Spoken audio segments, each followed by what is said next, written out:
ideals that Buddhism, the analysis that Buddhism can provide us with, and the ideals that it can give us to help us disentangle this tangle in which we find ourselves. And I think we can see that the fundamental aim of Buddhism, expressed again and again by the Buddha in these discourses and the suttas, is the problem of dukkha, suffering, and the end of suffering, the cessation of suffering. Dukkhancha dukkhancheva panyapemi dukkhasa cha nirodha. I teach suffering and the cessation of suffering. And the Buddha teaches not only suffering, but he teaches the roots, the cause, the origin of suffering. And one formulation of the origin of suffering is in terms of the unwholesome roots, the three unwholesome roots of greed, hatred, and delusion. And so if we look closely at these crises that I just mentioned, we can see that all of them are in a sense originating from greed, hatred, and delusion. Except that when the Buddha formulated his doctrine back in the 5th century BC, he was dealing with greed, hatred, and delusion primarily as they manifest in individual minds. But in our current world, it seems to me that greed, hatred, and delusion, though they only exist in individual minds, but somehow through a kind of synthesis, they have coalesced into systematic, structural, and institutional forces which take on almost a life of their own, so that we ourselves, human beings who give rise to greed, hatred, and delusion, when these forces take on the systematic embodiment, they become almost a kind of cage into which we lock ourselves and become trapped.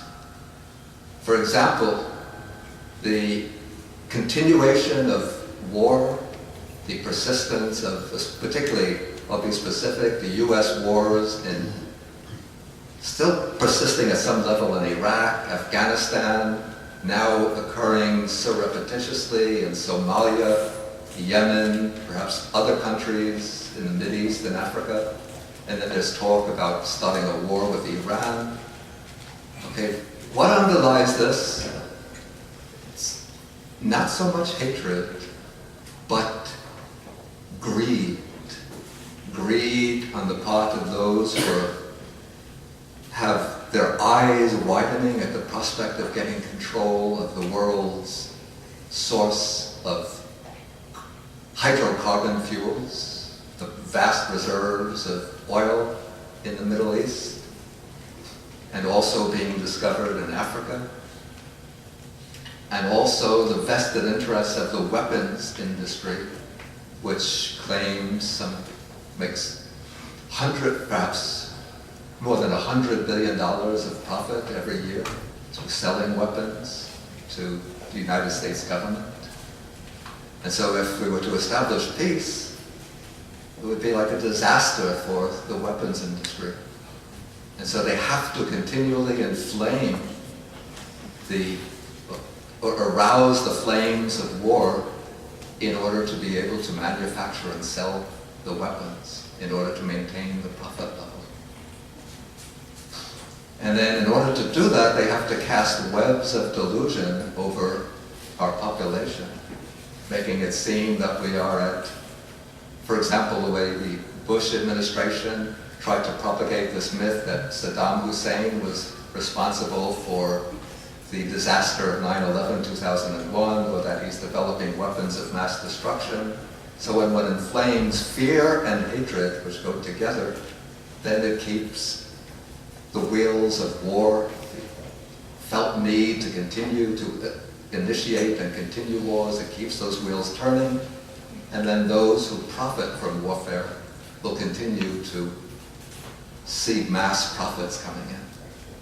The bottom line of profit will not be in any way weakened. Okay, so this is the way greed and hatred work to sustain this crisis. And then delusion, we can see. For one thing, it's delusion about the severity of the ecological crisis that we're facing. Particularly we think we can just go on every day the way we've been going on in the past, because the changes take place so slowly. The gradual melting of the Arctic ice, the melting of the Greenland ice sheets. And we think, okay, if the temperature, the global temperature is going to rise from 1.5 degrees Celsius to 2 degrees Celsius, what's half a degree rise in Celsius when the temperature rises from one day 75 degrees, the next day it's 85 degrees? We don't feel that that life is coming to an end. We just take off our long sleeve shirt, put on a short sleeve shirt, turn on the air conditioner, and we're all right. But that's because we don't understand the way global temperature works. It's not the same as the temperature that fluctuates from day to day. And so we live in this kind of cocoon, which is sustained by repeated denial from certain politicians who say that global warming is the biggest hoax ever perpetrated on humanity. Or else we somehow imagine, too neglected to think that it doesn't affect my day-to-day routine.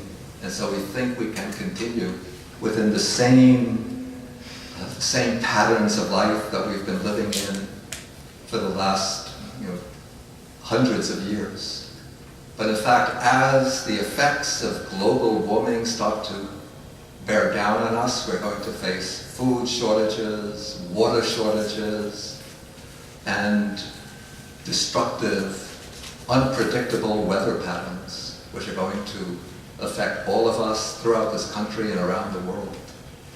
And so we have to break out of this delusion and understand these forces that are operating in today's world.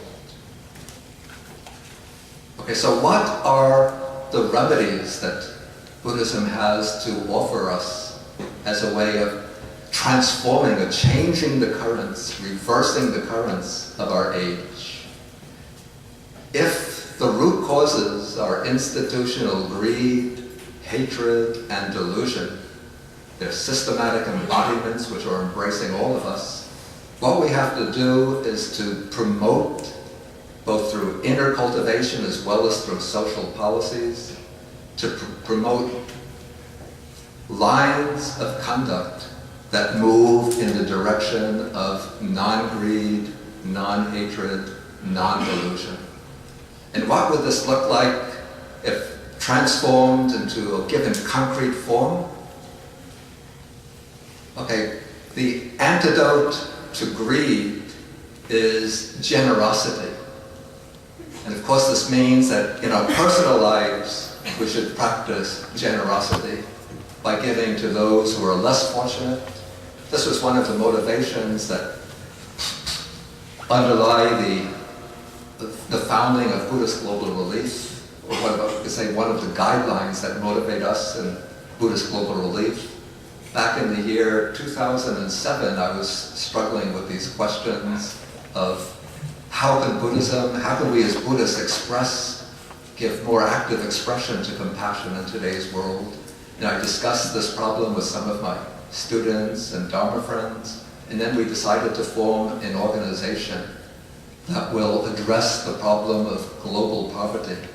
First, we thought that we could establish as our mission to fight all the manifestations of poverty in today's world.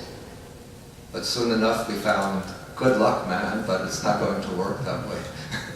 So we had to find a specific focus point for BGR. And one problem that continually weighed on my mind through looking at news on the internet was the extent of hunger and malnutrition in the present day world. Through reading, I found out that some billion people, close to 1 billion people in today's world suffer from hunger and malnutrition. And every year, 10 million people die from hunger and hunger-related illnesses. We speak about the damage that was done during World War II when some 10 million people were killed by the Nazis. But every year, 10 million people are dying from hunger and hunger-related illnesses. And to eliminate global hunger, if we were to do it through a sustained global effort, it wouldn't be that expensive. It would be something like $50 billion, $60 billion would be enough to eliminate global hunger. Maybe that seems like a lot of money to us who are, struggling just to get by from day to day. But in global terms, even in national terms, if we take that as a percentage of the annual budget, it's a very small fraction. We spend something in our budget, $500 billion, $600 billion on, quote, security, quote, defense. And $60 billion in global generosity would be, in a way, the shortest path to self-defense, to national security. Because instead of people around the world resenting the United States and feeling antagonism towards us and looking at us as being the nation that prides itself on its exceptionalism and that considers it can do anything that it wants, which can indulge in luxury, consumer luxury, instead we would become a model for the world of global generosity. Okay, so generosity is a quality to put into practice, on the one hand, at the personal level, through our own personal contributions to the well-being of others. And according to Buddhism, the Buddha teaches, even if one has a little, if from that little that one has, one could give to others, share with others, that becomes a mark of strength, of inner self-confidence, and also a cause of joy. So we read stories about in the Buddha's time how there was a woman who had poor woman, who had just a little bit of rice for herself, and she took a spoon of rice and put it in the bowl, alms bowl of a monk on alms round. And so from that, she, of course the text tells her she got great inconceivable merit and was reborn in the Deva worlds for so many hundreds of thousands of years. We don't have to think about rebirth in the Deva world, but just right here and now, generosity becomes a cause, a means of joy and inner happiness. But I think it's also important to develop an international global fund that can actually be used to alleviate the poverty of sections of the world's population who are oppressed by massive poverty. Or another means of global generosity is through debt relief, through what they call the policy of jubilee. That means exonerating certain countries which are oppressed by terrible poverty, obliterating their debt, excusing them from the obligation to repay their debt.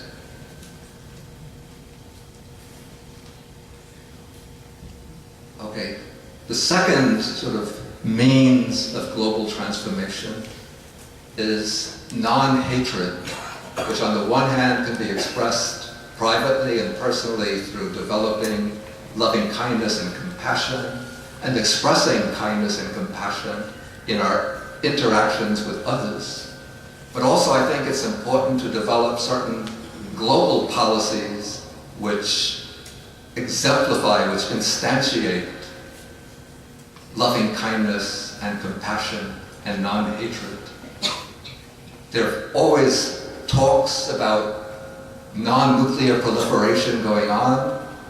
There's always talks about arms reduction, but it's essential to press our governments to effectively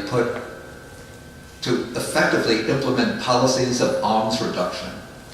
The United States, for example, upholds the nuclear non-proliferation treaty, but we have thousands of